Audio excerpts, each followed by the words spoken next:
Dans les couloirs de marbre du Vatican, où l'encens masque parfois les odeurs de corruption, une figure continue de hanter la mémoire collective. Rodrigo Borgia, devenu pape Alexandre VI en 1492, incarne l'une des pages les plus sombres et fascinantes de l'Église catholique.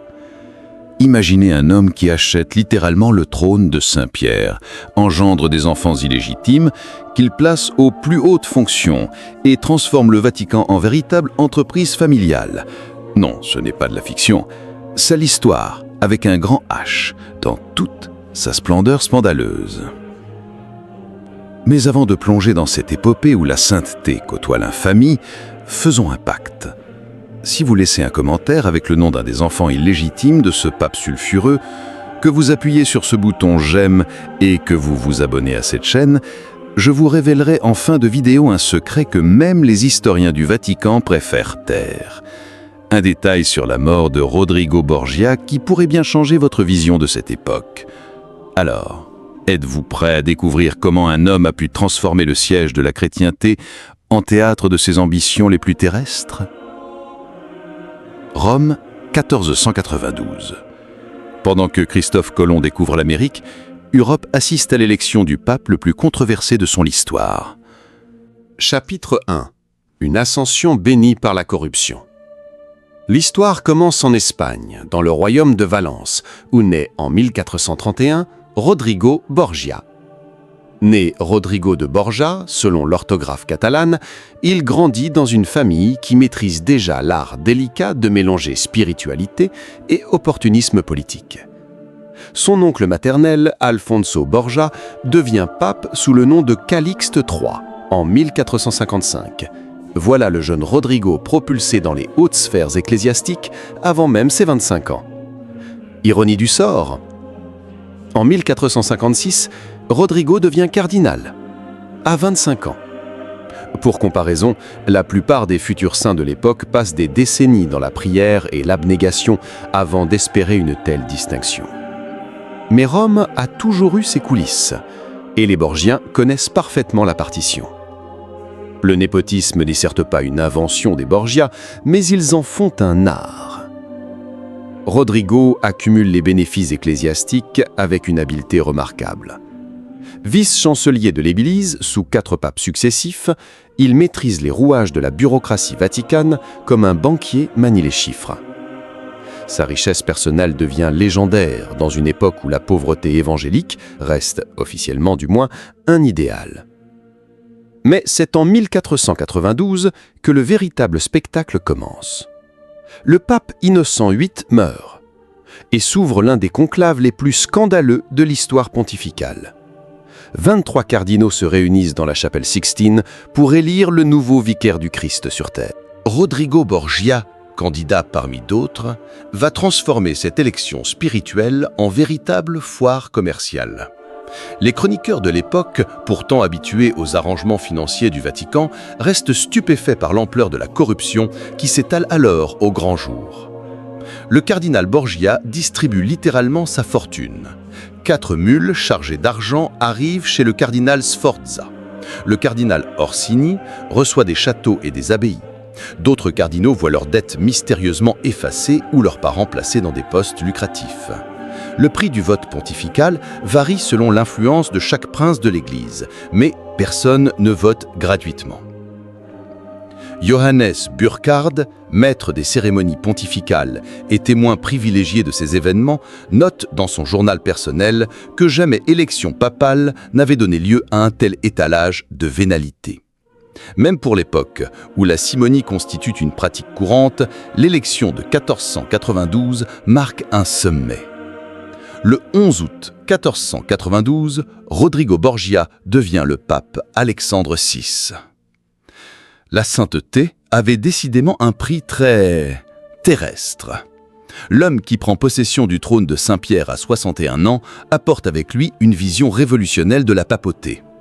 Pourquoi séparer les affaires spirituelles des ambitions familiales ? Dès les premiers mois de son pontificat, Alexandre VI bouleverse les traditions. Là où ses prédécesseurs maintiennent une façade de respectabilité, lui assume pleinement ses contradictions. Le Vatican devient progressivement le quartier général d'une entreprise familiale où la spiritualité côtoie les calculs politiques les plus cyniques. Les ambassadeurs européens, pourtant habitués aux intrigues de cour, découvrent un pape qui reçoit ouvertement ses maîtresses, discute affaires avec ses fils et négocie les mariages de ses filles comme autant d'alliances stratégiques. L'Europe chrétienne assiste médusée à la transformation du Saint-Siège en véritable dynastie.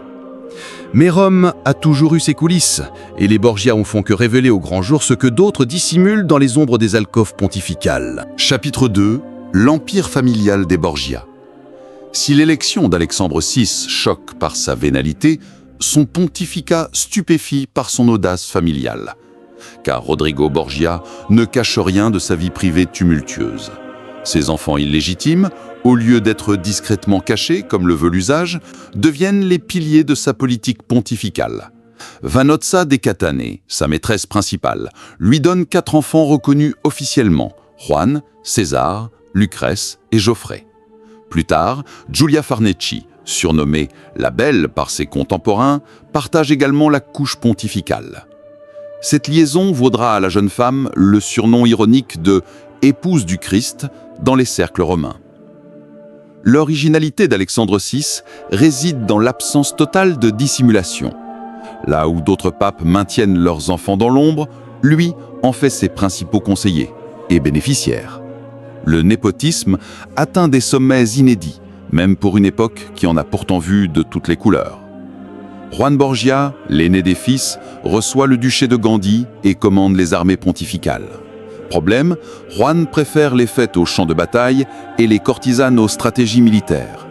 Ses échecs répétés contre les seigneurs rebelles des États pontificaux exaspèrent son père, mais il n'entame pas sa confiance familiale. César Borgia, le second fils, incarne une toute autre ambition. Intelligent, cultivé, impitoyable, il devient cardinal à 18 ans sur décision paternelle.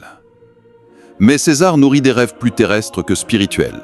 Son génie politique et sa cruauté calculée fascinent autant qu'il terrorise les cours européennes. Machiavel lui-même s'inspirera de César pour décrire le prince idéal dans son célèbre traité. Lucrèce Borgia, la fille unique reconnue, devient l'instrument diplomatique privilégié de son père. Mariée une première fois à Giovanni Sforza à 13 ans, elle divorce quand l'alliance avec Milan ne sert plus les intérêts pontificaux. Son second mariage avec Alphonse d'Aragon se termine tragiquement par l'assassinat du jeune homme, probablement par ordre de son frère César. Le troisième mariage, avec Alphonse d'Este, durera et fera de Lucrèce une duchesse respectée de Ferrara. Cette instrumentalisation matrimoniale de sa propre fille illustre parfaitement la mentalité d'Alexandre VI. Les liens familiaux deviennent des outils politiques, les sacrements des contrats commerciaux. L'Église universelle se transforme progressivement en affaire personnelle des Borgia. Mais l'ambition familiale ne se limite pas au mariage arrangé. Alexandre VI redistribue terres, titres et revenus ecclésiastiques selon la logique dynastique plutôt que spirituelle. Les États pontificaux deviennent le laboratoire d'une expérience politique inédite, la transformation d'une institution religieuse en monarchie héréditaire. Les contemporains assistent, stupéfaits, à cette révolution silencieuse. Les cardinaux, pourtant habitués aux compromissions, découvrent un pape qui assume pleinement ses contradictions. Les souverains européens négocient désormais avec un chef spirituel qui raisonne un père de famille plutôt qu'en pasteur universel. L'année 1497 marque un tournant dramatique dans cette saga familiale. Juan Borgia, le fils aîné chéri du pape, disparaît mystérieusement après une soirée dans les jardins de sa mère, Vanozza. Son corps sera retrouvé quelques jours plus tard dans le Tibre, criblé de coups de poignard. L'émotion d'Alexandre VI est si intense qu'elle surprend même ses détracteurs les plus acharnés. Le meurtre de Juan reste une des énigmes les plus troublantes de cette époque. Les soupçons se portent naturellement sur César, jaloux des faveurs paternelles et impatient de quitter la pourpre cardinalice pour embrasser une carrière militaire.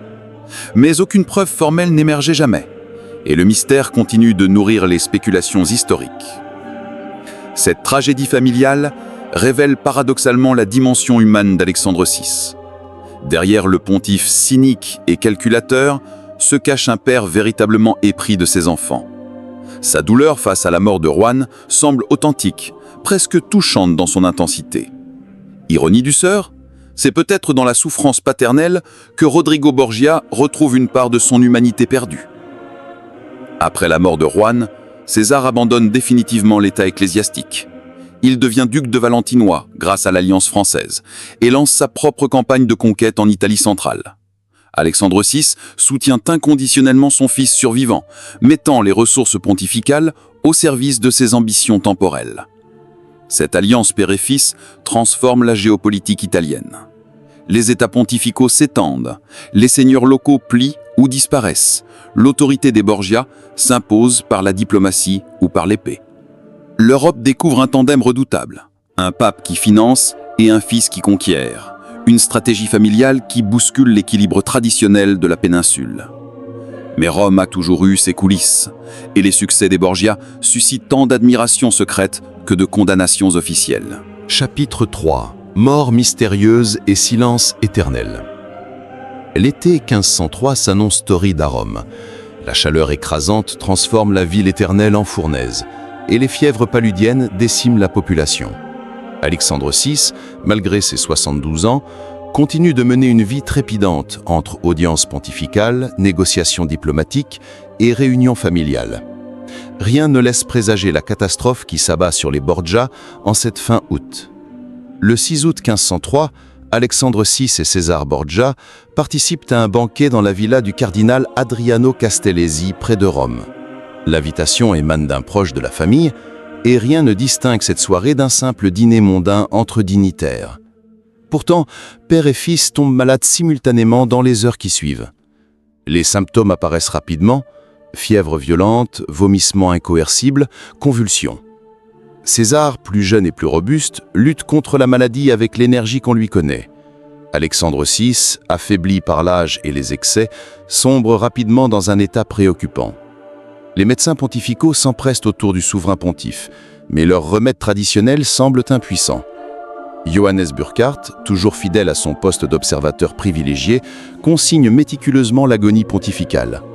Ces notes révèlent un Alexandre VI conscient de sa fin prochaine, mais refusant les derniers sacrements.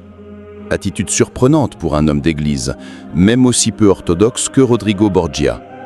Le 18 août 1503, Alexandre VI rend son dernier souffle. Sa mort plonge Rome dans une confusion totale. César, encore affaibli par la maladie, perd instantanément tous ses appuis. L'empire Borgia bâti sur l'autorité pontificale paternelle s'effrite en quelques jours. Les ennemis de la famille sortent de l'ombre, les alliances se défont, les conquêtes de César deviennent intenables. Mais la mort d'Alexandre VI soulève immédiatement des questions troublantes.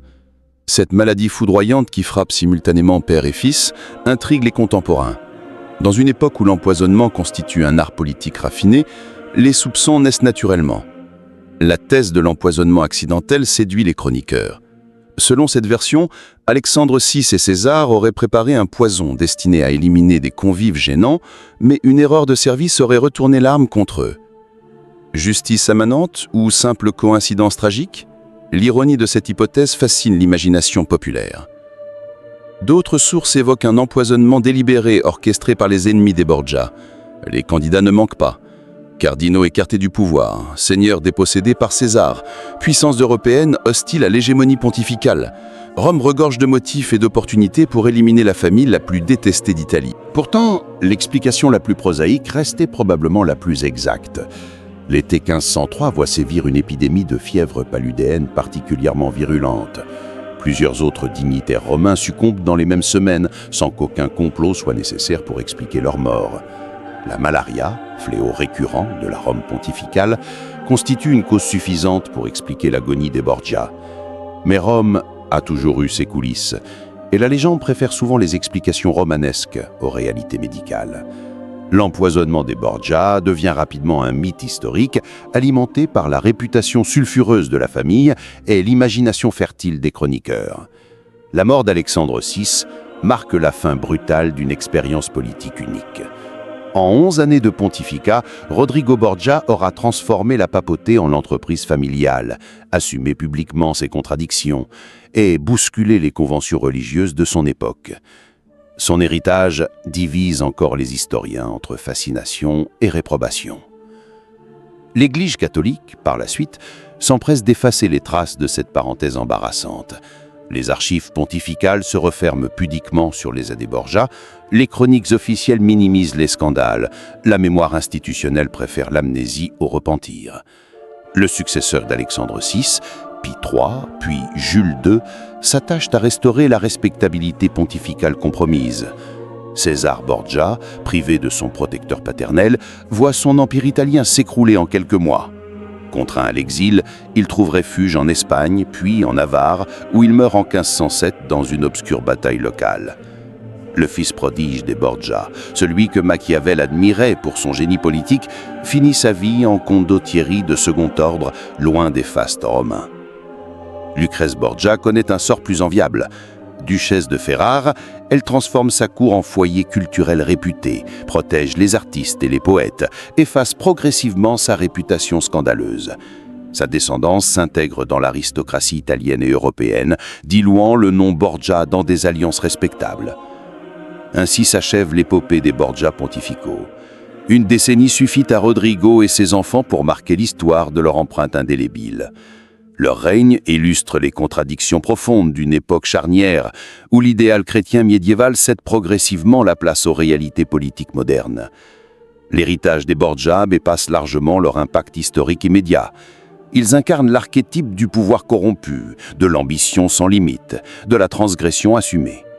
Leur nom résonne encore aujourd'hui comme un symbole des dérives possibles quand l'autorité spirituelle se mue en instrument d'ambition terrestre. Ironie du sort, ce pape tant décrié aura finalement rendu service à l'Église catholique. Les scandales de son pontificat précipitent les réformes du Concile de Trente, renforcent les exigences morales du clergé, restaurent la crédibilité institutionnelle compromise. Alexandre VI devient, malgré lui, l'un des catalyseurs de la contre-réforme catholique. Mais une question demeure, troublante et définitive. Dans cette Rome, où le sacré côtoie si naturellement le profane, où la spiritualité masque si souvent les appétits temporels, les Borgia étaient-ils vraiment plus corrompus que leurs contemporains ou simplement plus transparents dans leurs contradictions, et si l'histoire avait choisi de faire d'eux les boucs émissaires d'une époque où tous les pouvoirs, religieux comme séculiers, naviguaient entre idéal et pragmatisme, entre foi et cynisme.